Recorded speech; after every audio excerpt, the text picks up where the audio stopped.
بسم اللہ الرحمن الرحیم، السلام علیکم۔ دیکھیے جناب والا، ہیپی ٹیچرز ڈے آپ کو پتہ ہے ایک دن ہے جو منایا جاتا ہے اور اس میں احساس دلائے جاتے ہیں لوگوں کو کہ استاد کی ان کی زندگی میں کیا اہمیت ہے۔ میں چونکہ خود بھی پڑھانے والا ہوں، استاد ہوں، اور میرے قبیلے کے جتنے لوگ ہیں ان کا میں احترام کرتا ہوں، اور خاص طور پر میری کوشش ہوتی ہے کہ اس دن میں وہ اساتذہ جو میرے ساتھ پڑھاتے بھی رہے ہیں ان کی خدمت میں بھی میں سلام پیش کروں اور میں نے عرض کروں کہ جناب آپ اور ہم مل کر ایک بہت اچھا کام کر رہے ہیں اور ہمیں کرتے رہنا چاہیے۔ اور میں سمجھتا ہوں کہ اس سے زیادہ استاد ہونے کے لیے کوئی اہم بات نہیں ہو سکتی کہ نبی کریم صلی اللہ علیہ وآلہ وسلم جن کے ہم امتی ہیں، اور ہمارے لیے سب سے بڑے فخر کی بات یہ ہے کہ ہم ایک ایسے نبی کی امتی ہیں جو استاد ہیں۔ تو یہ بہت بڑی نسبت ہے، اور میرے خیال میں یہ نسبت ہی بذات خود کافی ہے کہ جس کو ہم سمجھیں کہ یہ ہمیں صلہ ہے جو مل چکا ہے اس نسبت کی صورت میں۔ استاد سے میں آج کے دن جو عرض کرنا چاہوں گا وہ یہ ہے کہ آپ کوشش کریں کہ آپ کو اگر 35 یا 45 منٹ کا ایک پیریڈ ملتا ہے پڑھانے کے لیے، تو اس میں ظاہر سلیبس ہے وہ تو آپ نے کور کروانا ہے چونکہ اس میں سے امتحان بچے کا ہونا ہے۔ اس کے ساتھ ساتھ ہر استاد کو یہ کوشش کرنی چاہیے کہ بچے کو سیکھنا سکھائے، صرف سکھائے نہیں بلکہ اسے سیکھنا سکھائے، اسے اس راستے پر ڈالے کہ جس میں وہ دوسروں کی مدد کر سکے۔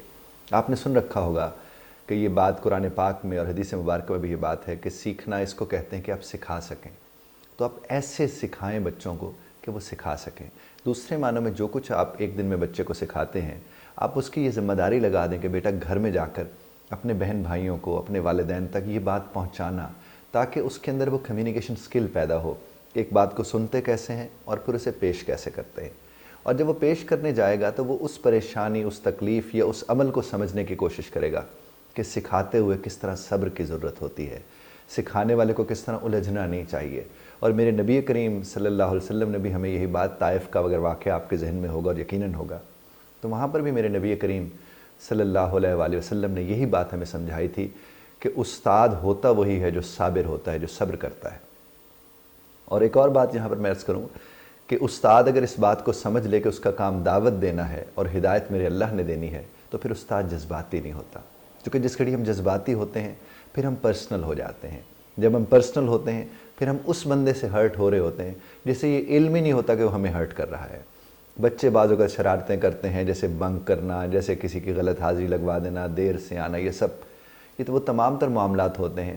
جس میں کہیں نہ کہیں ایک استاد جب الجھ جاتا ہے تو وہ 35 منٹ کے پیریڈ میں سے 10 سے 15 منٹ اس کی شان میں بات کرتا رہتا ہے، وہ جو بچہ دیر سے آیا تھا یا وہ بچہ پڑھتا نہیں ہے، اس سے نقصان ہوتا ہے ان بچوں کا جو پہلے سے آ کر بیٹھے ہوتے ہیں۔ اور ان سب میں سب سے زیادہ اور پہلا نقصان اس استاد کا ہی ہوتا ہے جو کسی کے ساتھ الجھ رہا ہوتا ہے یا جذباتی ہو رہا ہوتا ہے۔ آپ کا اور ہمارا کام کیا ہے؟ تراشنا،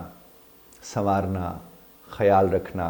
ان کے دکھ اور تکلیف کو سمجھنا، اور ایسے سمجھنا کہ وہ سیکھ جائیں کہ کسی کے دکھ اور تکلیف کو کیسے سنا اور سمجھا جاتا ہے۔ خدا آپ کو اور ہمیں اپنے فرائض منصبی بہتر طریقے سے ادا کرنے کی توفیق عطا فرمائے، اور سنت مصطفیٰ صلی اللہ علیہ وسلم پر چلنے کی توفیق عطا فرمائے۔ آمین ثم آمین۔ Happy teachers day. Thank you very much.